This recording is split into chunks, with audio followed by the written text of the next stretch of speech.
शेख रशीद का कहना है कि इमरान खान मौजज़ाना तौर पर बच गए, लेकिन खतरा टला नहीं है। कप्तान की जान बदस्तूर खतरे में है।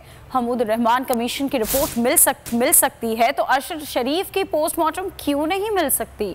शेख रशीद का कहना था कि अदलिया भी जानती है कि इन लोगों से मुल्क नहीं चल रहा। इमरान खान की जान खतरे में है, खतरा भी टला नहीं, ऐसा कहना था शेख रशीद का। ट्वीट में शेख रशीद ने संगीन खदशात का इज़हार कर दिया। उनका कहना था कि इमरान खान मौजूदा तौर पर बच गए हैं, लेकिन इनकी जान बदस्तूर खतरे में है। उनका कहना था हमूद रहमान कमीशन की रिपोर्ट मिल सकती है तो अरशद शरीफ की पोस्टमार्टम रिपोर्ट क्यों नहीं मिल रही? बेइख्तियार और फारिग वज़ीर आज़म 4 दिन से लंदन में बैठा है। शेख रशीद का कहना था कि मौलाना फजल रहमान को मजहबी कार्ड खेलने के लिए आके लाया गया है।